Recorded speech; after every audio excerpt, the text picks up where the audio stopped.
karyawannya dalam jumlah ribuan. Mirip rombongan study tour ya. Setiap jam 7 pagi, bebek-bebek di sini mulai keluar kandang untuk diangon, teman. Jangan ricuh gini dong. Pelan-pelan, semua pasti berangkat kok. Nah, karena lokasi angon hari ini lumayan jauh, jadi 2.500 ekor bebek ini jalan-jalan pakai mobil dulu. Cie, berang-berang bawa berkat, berangkat.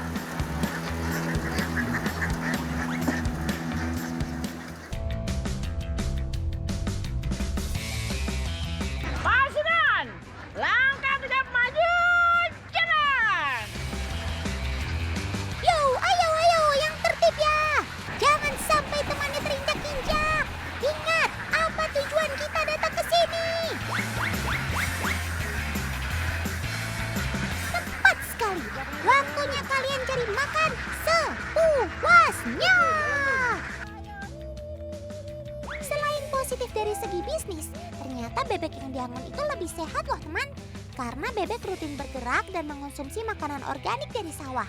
Oh iya, nggak perlu khawatir anggota bebek ada yang nyasar ikut kelompok lain ya. Sebab jika bukan anggota kandangnya, bebek pun tidak akan masuk dan menerima anggota baru. Pasukan, balik kanan, jalan. Wih, nggak berasa ya sekarang sudah waktunya pulang ke kandang. Bebek-bebek petelur ini juga nampaknya sudah kenyang teman. Sama seperti berangkat, mereka terlihat antusias saat digiring pulang oleh Bunda Iin. Ayo, siapa yang kagum melihat kekompakan baris berbaris bebek? Ternyata sifat tertib berbaris ini bukan sifat alamiah bebek. Tapi ini semua karena bebek mempunyai tingkah suka meniru. Mereka akan bersikap seperti yang dilakukan kawanannya, termasuk berjalan dan mencari makan. Maka dari itu, bebek bisa kelihatan sangat kompak. Antrian mulai tersendat saat menaiki mobil pemirsa. Apa mungkin karena kalian habis makan jadi terasa lebih sempit ya sob? Semua sudah naik? Lapor, pasukan siap dipulangkan bun.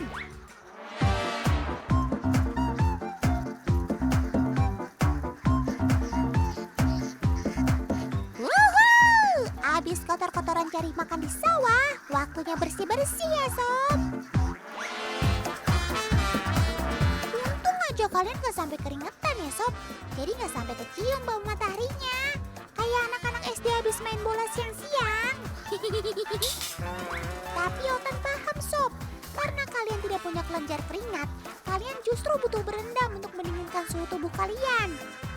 Kalau ada hewan yang tubuhnya mempunyai fitur jas hujan dan pelampung, jawabannya adalah bebek. Bebek adalah unggas yang memiliki fitur anti air pada bulunya. Walaupun berendam lama di dalam air, bebek tidak akan kebasahan teman. Itu karena bulu sobat hutan ini memiliki kelenjar minyak. Tidak hanya itu, bulunya yang tebal dan berminyak juga mampu menyimpan udara. Itulah yang membuat tubuhnya dapat mengapung di air. Wah, keren kamu sob.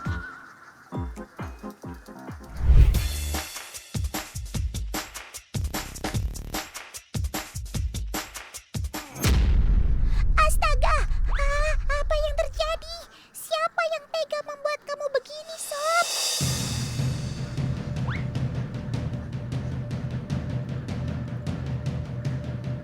Ternyata di balik kekompakan kalian tersimpan sifat yang tidak patut ditiru. Bebek tidak akan segan-segan menindas yang lemah di antara kawanan mereka saat berlari. Kalau ada teman yang lemah itu dibantu dong sob, bukan diinjak-injak seperti itu. Semoga kalian berevolusi menjadi unggas yang lebih kompak dan saling membantu ya sob. Amin.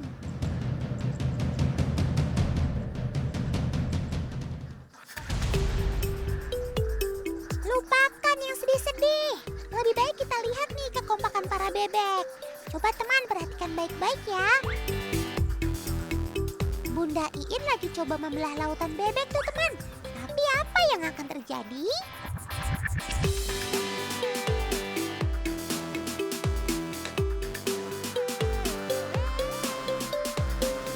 Nah, Tan, meskipun Bunda udah pisahin, tapi mereka akan kembali lagi karena mereka satu koloni. Yuhu! 100 jempol buat kekompakan para unggas ini deh. Di luar sifat spontannya yang bisa menindas kawan, bebek lahir sebagai unggas berjiwa sosial. Hidup berkoloni dan sulit dipisahkan dari kelompoknya.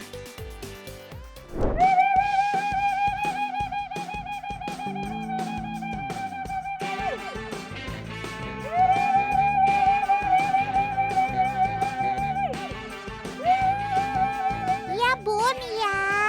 Otan dan teman di rumah juga dengar kok. Nggak usah pakai pengeras suara juga, Kale. Otan pede banget deh. Padahal Bunda bukan manggil kita, teman. Nih, Bunda lagi berusaha mengarahkan ribuan bebek ini dengan pengeras suara. Sebetulnya ketika diangon, bebek itu lebih peka terhadap suara atau gerakan dari tongkat bambu ya. Nah, dari dua percobaan yang Bunda lakukan, ternyata bebek memiliki respon yang berbeda. Reaksi bebek sama-sama bergerak, namun dengan tongkat bambu, gerakan bebek lebih kompak dan menuju satu arah. Tapi jika hanya diinstruksikan lewat suara, bebek bergerak tak terarah. Jadi teman-teman paham ya, kenapa para peternak selalu membawa tongkat bambu? Bukan karena sakti, tapi lebih efisien untuk mengangon ribuan bebek ini.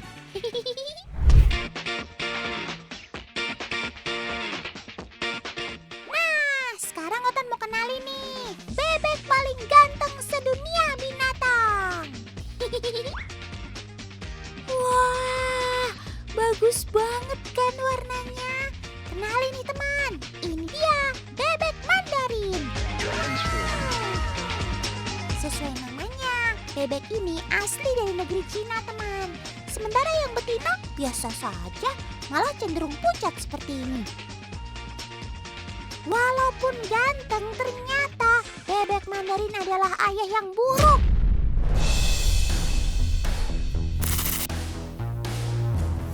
Dia dengan teganya akan meninggalkan anak-anaknya yang sudah menetas dan membiarkan bebek betina merawat 9 hingga 12 anaknya sendiri. Walaupun kamu dikenal bebek setia, tapi nggak cukup sob. Kamu juga harus bertanggung jawab dong sama anak-anak kamu.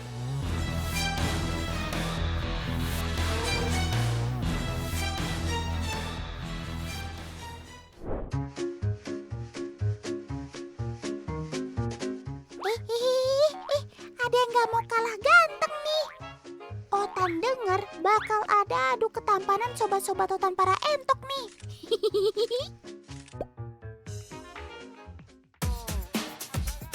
Wih, entoknya gede-gede banget paman. Udah pada semangat banget tuh kayaknya. Udah yuk, langsung kita bawa ke arena kontes aja. Loh, katanya mau dikonteskan. Kok malah dibungkus kain begini?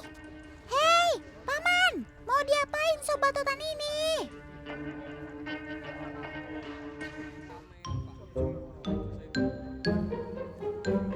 Walah, ternyata mau ditimbang. Lucu banget sih kalian, macam bayi mau diimunisasi aja. Apa kalian mau ikutan imunisasi juga? Proses timbang adalah salah satu bagian dari penilaian kontes entok jumbo. Cara ini berguna untuk mengetahui bobot si entok. Namanya juga kontes entok jumbo, yang utama ya pasti berat badannya.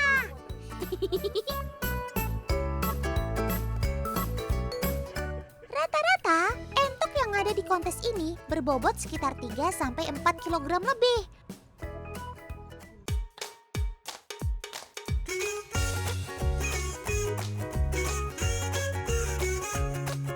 Lain lagi dengan entok jenis ini teman. Ukurannya memang tidak sebesar entok jumbo, tapi warna bulunya macam-macam. Kita tampilkan, ini dia peserta kontes entok hias Rabun.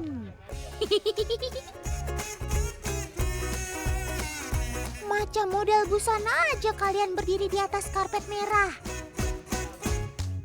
Juri akan keliling. Mereka akan menilai dengan teliti satu persatu entok yang dikonteskan. Khusus kontes ini, variasi dan warna bulu yang utama jadi penilaian. Entok dikonteskan berdasarkan kategori dan jenisnya. Untuk jenis rambut milenial saja dibagi ke dalam 2 kelas, yaitu jantan dan betina. Belum lagi untuk jenis rambut yang lainnya. Semakin sering jadi juara dalam kontes, tentu saja harga entok tersebut akan semakin tinggi. Makanya entok hias ini bukan sembarang entok loh teman. Harganya sudah jutaan bahkan belasan juta rupiah.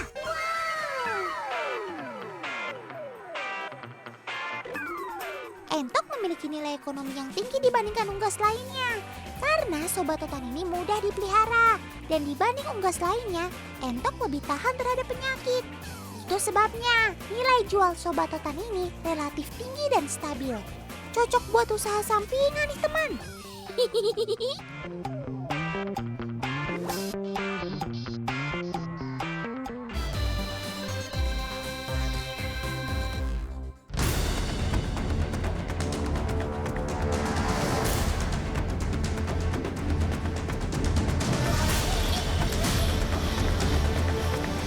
Waduh, gawat! Ada apa ini?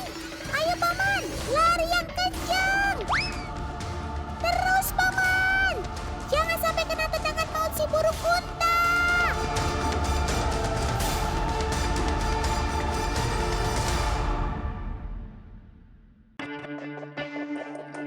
Sob, jangan nakal dong! Untung saja si paman bisa menghindar. Maafkan ulah sobat totan ini ya teman. Dia jadi gampang marah menjelang musim kawin. Sampai-sampai paman penjaga yang sehari-hari menjaganya dibuat lari terbirit-birit. Kalau lagi ada masalah, sini cerita sama Otan. Jangan main serang-serang gitu. Nah, ngomong-ngomong soal lari, burung unta ternyata jagonya teman. Meskipun gak bisa terbang, namun ia pelari ulung. Kecepatan larinya bisa mencapai 70 km per jam loh. Wih, cepat juga ya. Otan nyerah deh kalau balapan lari sama kamu.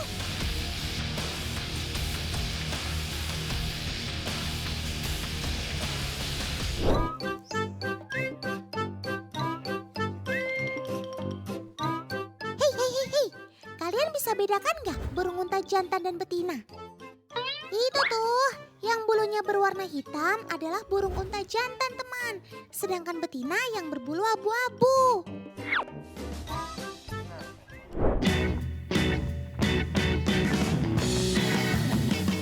Ayo, siapa yang suka caper? Tiba-tiba joget-joget kalau ada gebetannya. Berarti kamu sama kayak burung unta teman. Kayak di film-film India aja. Betul teman. Ini adalah tarian untuk menarik perhatian si betina. Nama kerennya mating dance. Burung unta jantan akan mengibaskan sayap dan menggerakkan kepalanya untuk menarik perhatian si betina. Sudah sob, sudah. Otan pusing 7 keliling nih liatnya. Yuh.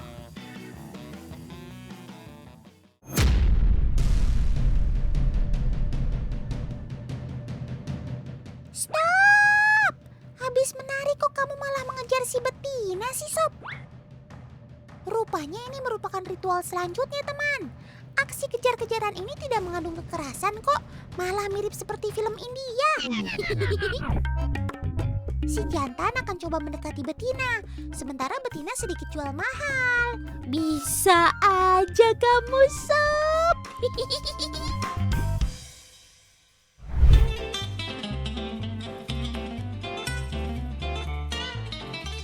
Burung unta memiliki otot kaki yang kuat. Saat berlari, ototnya mampu menggerakkan kakinya dengan cepat yang ditopang jari besarnya sebagai tumpuan. Nah, selain berlari, burung unta juga punya tendangan maut teman. Bahkan tendangan kakinya cukup untuk melumpuhkan pemangsanya seperti singa. Wih, para predator mesti waspada nih.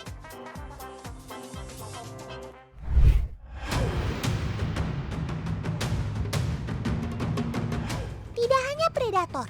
Kita juga harus waspada ketika berinteraksi dengan sobat otan ini, teman. Ketika burung unta sedang marah dan mau menyerang, jangan panik. Nih, kalau si jangkung ini mulai mendekat, nggak usah langsung takut ya. Segera angkat tangan kita setinggi-tingginya ya.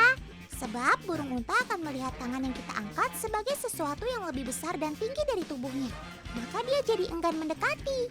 Tuh kan, semua jadi cuekin Kak Alif. Ya, sama.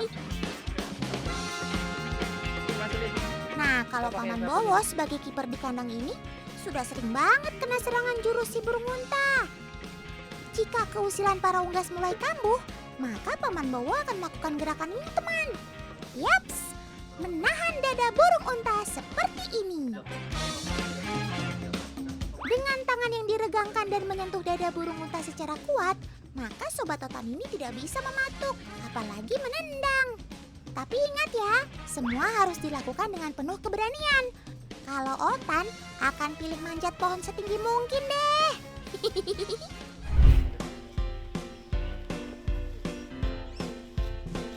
Teman, otan dengar-dengar, burung unta sangat penasaran dengan benda-benda baru yang baru pertama kali dilihatnya. Yuklah kita buktikan saja. Kali ini Paman Kiper akan mencobanya dengan balon. Kita tunggu reaksinya.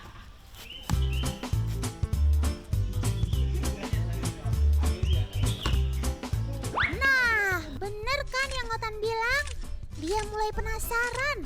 Gerak-geriknya terlihat mulai waspada.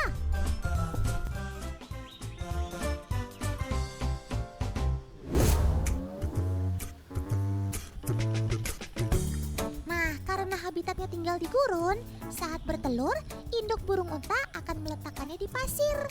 Tujuannya agar terhindar dari predator.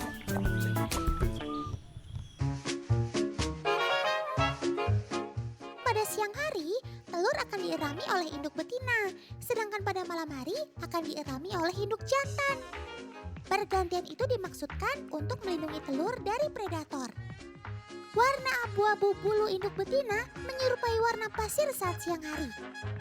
Sedangkan bulu si jantan yang lebih gelap sangat tepat untuk berkamuflase di malam hari.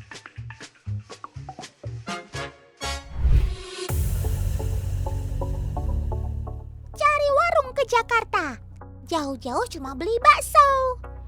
Ini ada anak burung unta, udah bergaya mau fashion show.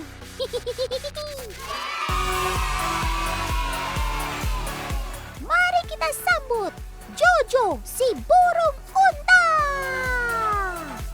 Lihat teman, luwes banget gerakan kakinya kan. Siapa yang ngajarin kamu sih Sob?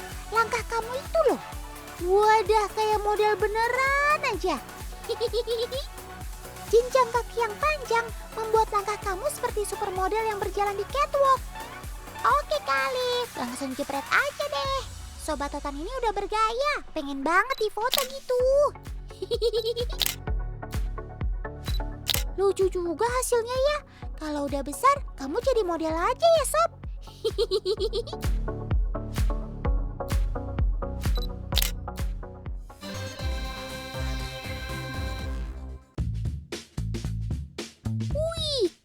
Udah cantik aja. Biasanya kalau udah dandan begini mau hangout nih. Otan ajak dong Kak.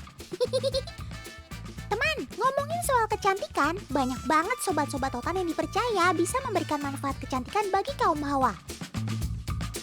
Bahkan ada sobat otan yang secara fisik hampir tidak disukai wanita, tapi terbukti memberikan manfaat kecantikan loh. Inilah dia, si kodok. Siapa sih kakak-kakak cantik yang berani pegang kodok? Jangan salah teman, sobat otan ini adalah penghasil kolagen, yaitu jenis protein yang bisa melembabkan kulit, menguatkan elastisitas kulit, dan mengurangi tanda-tanda penuaan. Biar jelek-jelek begini, kamu berjasa juga di dunia kecantikan manusia ya sob. Tidak hanya itu, kodok juga dipercaya sebagai hewan yang bisa memberikan kabar baik loh teman. Misalnya, kalau sobat otan ini masuk ke dalam rumah kalian, dipercaya oleh sebagian masyarakat sebagai tanda kalau ada kerabat jauh yang akan datang. Tapi ada mitos yang aneh dan salah kaprah juga nih yang harus diluruskan. Salah satunya dengan menggunakan si kodok untuk meramal masa depan.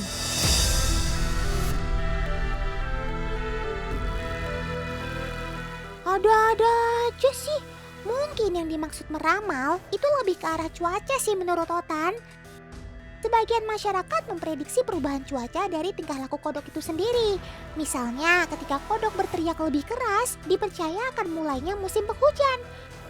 Itu pun dengan kondisi yang mereka alami karena perubahan suhu saat itu, bukan masa depan.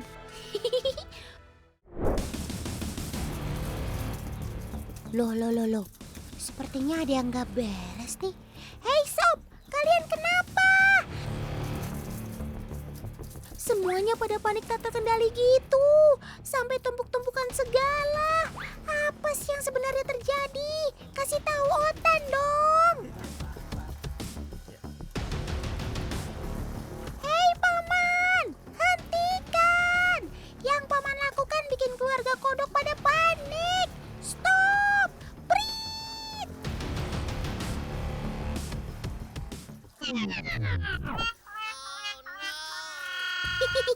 Ternyata paman sedang menguras bak tempat kawanan kodok ini tinggal.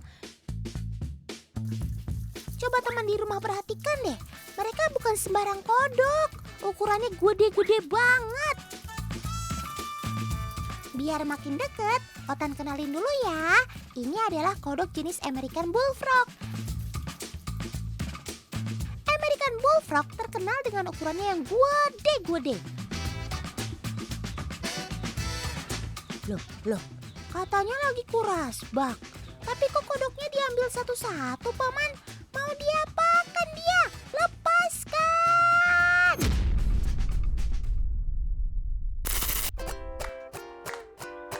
Saking besarnya, ukuran tubuh kodok American Bullfrog ini sampai tidak bisa paman genggam sempurna. Ternyata tidak semua kodok paman ambil dari bak penampungan ini. Hanya yang terpilih saja. Walah, ternyata sepasang kodok ini sengaja diambil untuk dipisahkan ke dalam bak khusus. Mereka berdua adalah calon indukan. Cii, siap jadi orang tua nih kalian. Tahap ini merupakan penjodohan. Butuh waktu beberapa hari untuk keduanya bisa saling mengenal sampai akhirnya kodok betina bisa bertelur. Oke, Otan paham. Ya udah deh, kalian pada PDKT dulu.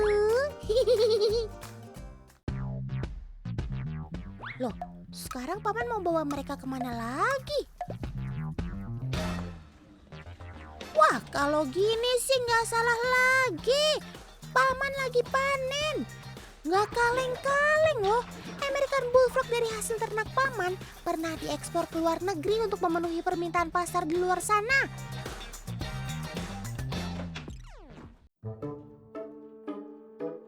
Loh, kamu lagi ngapain, Sob? Kayaknya kamu lagi nggak sehat tuh. Wadaw, lontong, tolong, ada bunglon jatuh. Bener kan feeling Otan, kamu kelihatan gak lincah kayak biasanya. Ayo kabur Sob, jangan lama-lama di dalam sana. Banyak kawanan predator yang mengintai kamu.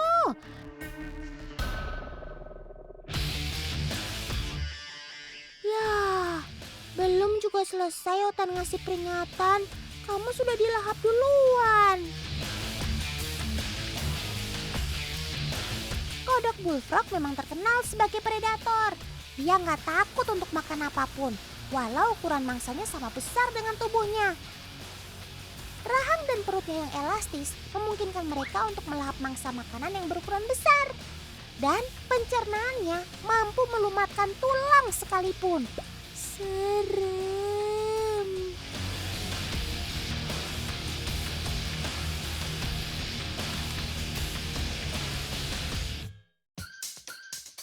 Sesuai dengan namanya, kodok raksasa ini berasal dari benua Amerika. Wih, jauh bener.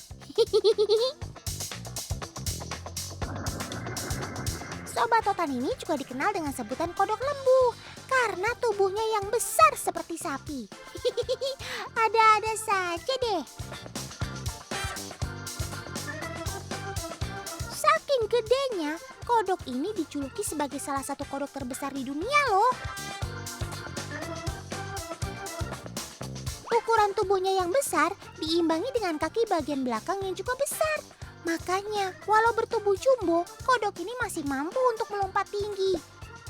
Gak percaya? Teman di rumah perhatikan ya.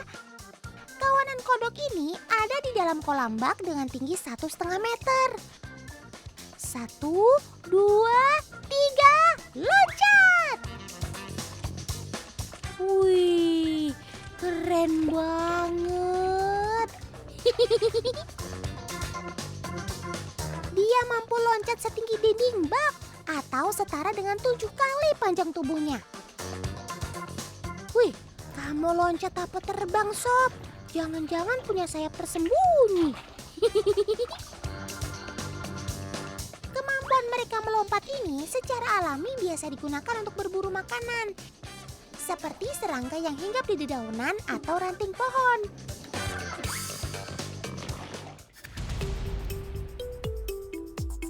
Paman adalah salah satu peternak kodok bullfrog yang ada di wilayah Klaten, Jawa Tengah. Kalau kata Paman sih, kodok lembu sangat mudah diternak.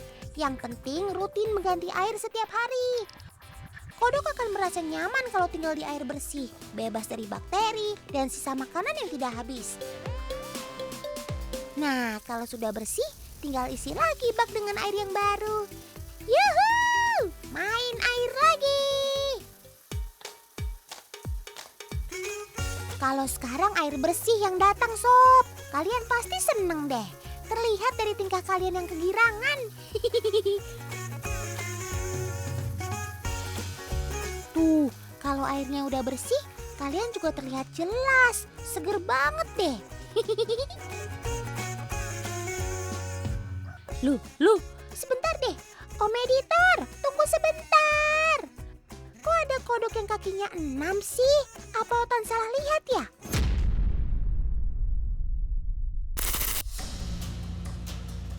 Walah, ternyata ada kodok yang dimakan oleh sesamanya. Salah satu kodok dimakan tidak sampai tertelan sempurna. Hal ini yang membuat kodok yang memakannya juga mati karena terganggu pernafasannya. Dan pada akhirnya keduanya sama-sama mati. Hal seperti ini biasa terjadi, teman. Kodok kecil akan menjadi santapan kodok yang berukuran lebih besar. Makanya proses sortir sangat penting dalam tahap ini untuk mengurangi kejadian saling makan sesama kodok. Udah ya, daripada makan teman, mending makan makanan yang sudah Paman siapkan nih. Berbeda seperti ikan, saat ditaburi pelet, kodok tidak langsung heboh rebutan makanan, tapi lebih santuy, nunggu dulu, baru deh mereka makan. Tertib juga ya kalian saat sedang makan, patut ditiru nih. Teman di rumah masih ingat nggak bagaimana cara kodok berkembang biak? Yap, benar banget, dengan cara bertelur atau vivipar. Secara generatif, kodok mengalami proses metamorfosis sempurna. Dimulai dari telur, kecebong, kecebong berekor, kecebong berkaki, kodok muda atau percil, hingga kodok dewasa. Telur kodok yang telah menetas akan menghasilkan individu baru yang dinamakan kecebong.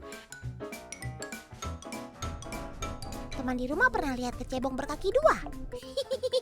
Lucu ya mereka.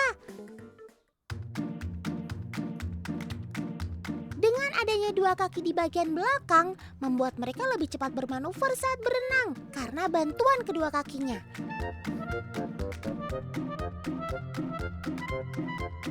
Setelah itu, kemudian muncul lagi 2 kaki di depannya, yang membuat kecebong punya 4 kaki. Secara jumlah, kaki mereka sudah sempurna. Tinggal menunggu ekornya hilang dan menjadi kodok remaja. Uniknya, Sebenarnya sebelum menjadi kodok remaja atau kecil, sobat totan ini masih bernafas menggunakan insang. Yang artinya mereka masih banyak menghabiskan waktu di dalam air. Berbeda saat mereka menjadi kodok remaja sudah tanpa ekor. Cara mereka bernafas berubah menggunakan paru-paru dan kulit. Mereka akan lebih sering terlihat di darat. Paling hanya sesekali ke dalam air untuk mencari makan.